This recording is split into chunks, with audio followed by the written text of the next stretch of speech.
시편 130편 말씀입니다. 성전 순례시이기도 한데 또 참회시라고도 말할 수 있습니다. 시편에는 대표적으로 한 7개의 참회시가 있습니다. 그 중에 우리가 가장 유명한 게 다윗의 참회시인 시편 51편이죠. 그 외에도 이렇게 오늘 우리가 읽는 시편 130편도 그러한 참회시 중에 하나입니다.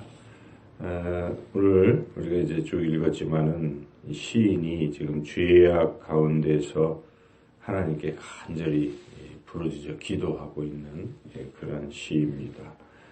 여기 이제 특별히 인상적인 것은 1절에 시인이 깊은 곳이라고 표현한 것인데요. 1절 같이 한번 읽어볼까요? 여호와여, 내가 깊은 곳에서 주께 부르짖었나이다. 깊은 곳. 깊은 곳은 뭐 바다의 그 깊은 곳, 바다 밑에 아주 깊죠. 그 바다 밑에, 우리가 만약 바다 밑에 깊은 곳에 빠져 있다고 한다면 뭐 숨도 못 쉬고 뭐 죽었다라고 생각할 수밖에 없잖아요. 그 깊은 곳. 물론 바다는 내려가면 내려갈수록 또 수압이 또 커지니까 눌리고 뭐 아주 깊은 곳, 정말 벗어날 수 없는 곳, 숨도 쉴 수 없는 그런 아주 최악의 상태라고 말하겠습니다. 이 깊은 곳. 대표적으로 이 깊은 곳에 있었던 사람이 있었습니다. 성경에 우리가 요나가 있지 않습니까? 요나가 이 바다 물속에, 아주 깊은 바다 물속에 빠지게 되었고, 또 거기에서 하나님의 은혜로 또 물고기, 고래에게 이렇게 삼킨 바 되어서 또 그 고래의 뱃속 깊은 곳에 빠져 있었던 것이죠. 그래서 그 빠져 있을 때의 그 요나의 느낌, 요나는 그것을 이제 기도할 때 뭐라고 표현했냐면 스올의 뱃속이라, 이렇게 스올은 곧 지옥을 말하는 것이죠. 지옥의 깊은 속에 내가 지금 빠져 있다라고 그렇게 생각하고 있었죠. 그와 같이 그런 아주 깊은 곳, 절망의 어떤 상태라고도 볼 수 있고 도저히 헤어날 수 없는 그러한 곳, 우리가 보통 슬럼프라고 얘기하지만 그 슬럼프가 너무 깊어서 다시 벗어날 수 없을 정도의 그런 상태. 우리 인생에는 그러한 깊은 곳이 있을 수가 있죠. 그런 깊은 곳에 빠져 있을 때가 있을 수 있다는 것이죠.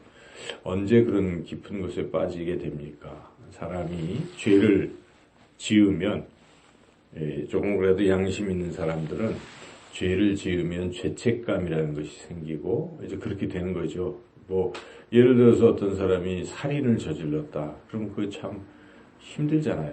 내가 죄를 범하다니. 그래서 살인을 저질러 놓고 순간 살인을 저질러 놓고 그냥 어떻게 해결할 수가 없으니까 그냥 막 자살을 한다든지 이제 그런 사람들도 우리가 보죠. 최근에도 이 어떤 죄를 짓고 나서 이것을 해결을 못하니까 결국 뭐 어떤 청와대 수석은 손목에 이렇게 물 그어가지고 자살을, 또 그 전에 어떤 재벌의 또 어떤 사람은 그냥 자살하고, 이렇게 사람들이 어떤 죄를 짓고 하면은 그 죄가 드러나고 또 그것에 대한 어떤 사회적인 비난과 또 뭐 이런 것 때문에 압박감에서 아주 그런 극단적 선택도 하게 되는 거죠. 그와 같이 죄를 짓고 나면 사람은 아주 깊은 그 어떤 늪에 빠지게 된다는 것입니다. 자, 이런 상태에 빠졌을 때 과연 어떻게 할 것인가 하는 것이죠. 시인은 그런 깊은 곳에서 뭘 했습니까? 우리가 1절 보니까 주께 부르짖었나이다. 그러니까 하나님 앞에 기도했다는 것입니다. 이것밖에 해결책이 없는 것입니다. 우리가 깊은 곳에 빠졌을 때 벗어날 수 있는 유일한 길은 하나님을 바라보고 하나님께 기도하는 것이죠. 요나가 그런 깊은 곳에 빠졌을 때 물고기 뱃속에서 사흘 동안 밤낮으로 뭘 했습니까?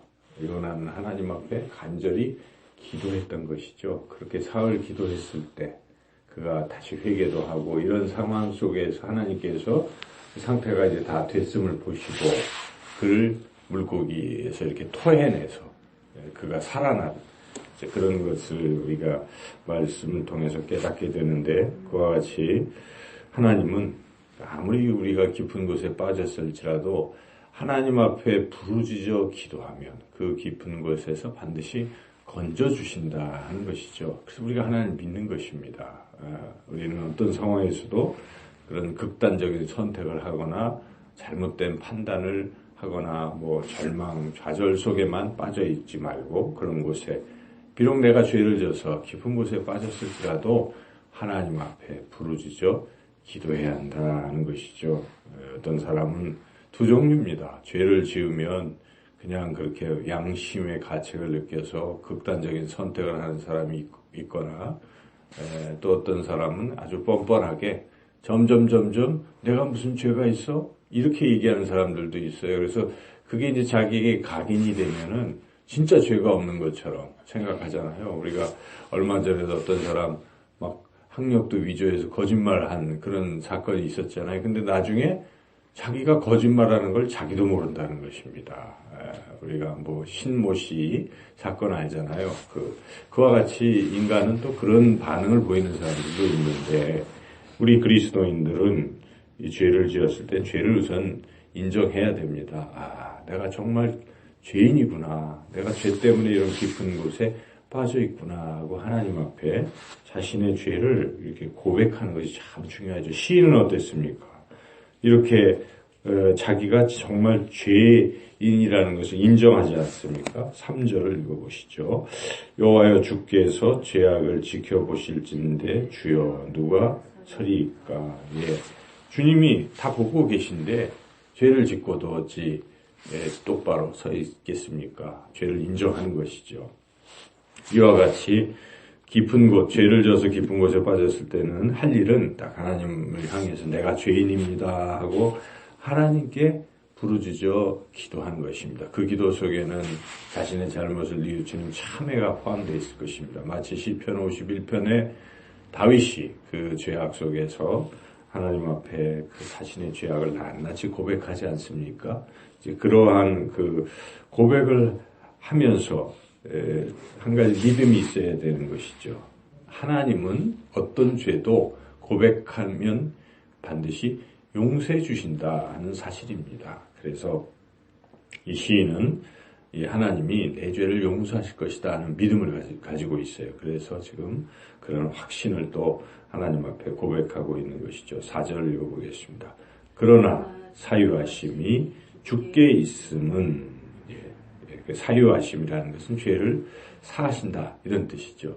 용서하심이 주님께 있다. 누가 용서하겠습니까? 하나님만이 용서하실 수 있습니다. 그 하나님께 기도하는 사람, 진실되게 고백하고 참회하고 회개하는 자에게 하나님께서는 반드시 용서하십니다. 동이 서에서 먼 것 같이 바닷물에, 깊은 바닷물에 그 죄를 다 빠뜨리듯이 하나님은 기억도 아니하시고 그 죄를 다 소멸해 주신다는 것입니다. 예수님께서 그래서 이 땅에 오신 것입니다. 예수님이 피를 흘리신 그 보혈은 우리의 모든 죄를 다 사하신다는 것이죠. 우리는 그 믿음과 확신 속에, 감격 속에서 하나님 은혜에 더욱 감사하는 것이죠. 그러므로 우리는 어떻게 해야 되겠습니까? 그러나 사유하심이 주께 있으면 주를 경외하게 하심이다. 시인은 이제부터 용서받았고 이제는 앞으로의 삶은 하나님을 경외하는 삶을 살겠다.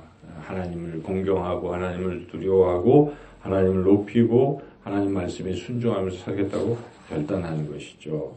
그와 같이 우리는 우리의 모든 죄를 주님이 사해 주시기에 주님을 더욱 믿고 또 주님을 의지하고 따라가야 한다는 것입니다. 5절부터는 이제 그 일이 실제로 이루어지기를 이제 기다리는 것입니다. 기도하면서. 그래서 여기에 보면 기다립니다 하고 파속꾼이 아침을 기다림보다 더 주님을 더 기다립니다 하고 이제 기다리고 있죠. 그러면서 특별히 이런 기다림 속에서 이 시인이 바라는 것은 주의 말씀을 바라는도다. 이 말씀은 물론 성경 말씀 이렇게 생각할 수도 있겠지만은 하나님의 음성이겠죠. 기도하면서 주의 말씀, 하나님께서 그래 내가 내 죄를 다 용서했노라 하는 그러한 주의 말씀, 주의 음성을 듣기를 원하는 것입니다. 그래서 우리가 기도하면서 주님의 그 세미한 음성을 들어야 되는 것이죠. 기도하면 하나님이 그래 내가 너를 용서하노라, 내가 너를 사랑하노라. 또는 이 성경 자체가 하나님 말씀이니까 우리가 성경을 읽으면서 죄사함의 그런 성경 구절 등을 통해서 확신을 갖게 되는 것이, 이 음성을 듣게 되면 이제 우리는 마음의 참 평안과 이런 회복이, 깊은 곳에서 빠져나오는 회복이 일어나게 된다는 것입니다. 이렇게 이 시인은 이렇게 노래한 후에 자기만 죄 깊은 곳에서 빠져나올 것이 아니라 깊은 곳에 있는 이들을 위해서 또 그들도 빠져나오기를 소망합니다. 그래서 7절, 8절은 이제 그러한 어떤 권면이죠. 7절, 8절 읽어보겠습니다. 이스라엘아 여호와를 바랄지어다. 여호와께서는 인자하심과 풍성한 속량이 있음이라. 그가 이스라엘을 그의 모든 죄악에서 속량하시리로다. 이스라엘 민족 백성들에게 내가 이렇게 이런 경험을 가졌는데 여러분들도 그렇게 하십시오. 하나님은 그 모든 죄에서 다 죄를 속량하시는 그러한 분이시고, 하나님이 인자하심과 인자하심이 그렇게 넘치신 분이십니다 하고 이제 권면하고 있는 것이죠. 그래서 이 시를 쭉 읽으면서 우리가 느껴지는 것이, 자기가 죄악을 지을 수 있어요. 그래서 인생의 밑바닥까지, 아주 저 밑층까지 빠졌을 때에, 그때 절망 속에서도 포기하거나 반대적으로 아주 죄 없는 것처럼 그런 자기 암시 체면을 통해서 빠져나가려고 할 것이 아니라 하나님 앞에 있는 모든 죄를 다 고백하는 것입니다. 고백할 때 하나님께서는 그 모든 죄를 사해 주시는 것이죠. 그래서 하나님의 은혜에 감사하고 하나님을 경외하면서, 그리고 주변을 돌아보면서 주변에 그런 깊은 죄악의 심연에 빠져 있는 분들을 위해서 기도하고 선포하고, 하나님이 당신을 사랑하시고 당신을 용서하십니다. 그렇게 또 권면해야 합니다. 그래서 우리가 이 나라의 민족을 우리가 생각해야 됩니다. 지금 죄에 져가지고 아주 깊은 수렁에 빠져 있는 백성의 지도자도 있고 그런 상황입니다. 우리가 이 말씀을 적용한다면 그분을 위해서 기도하는 제목은 하나님, 죄를 깨닫고 죄를 인정하고 하나님 앞에 고백할 때 하나님 용서하실 것이고 회복시켜 주실 것이고, 그렇습니다. 백성들의 마음도 끝까지 이러겠습니까? 백성도 정말 죄를 인정하고, 그렇다면 백성은 착해요. 용서하는 거죠. 그래서 이 나라가 회복되는 것인데 아직은 그게 잘 안 되는 것 같습니다. 우리가 기도해야 할 것입니다. 그래서 항상 죄를 졌을 때 하나님 앞에 진실되게 회개하고, 또 주변에 하나님의 그 사랑을 또 전하며, 또 다 회개해서 다 용서함 받고 하나님의 자녀로 그렇게 살아가는 귀한 일들을 우리가 이뤄가시기를 주님의 이름으로 축원합니다.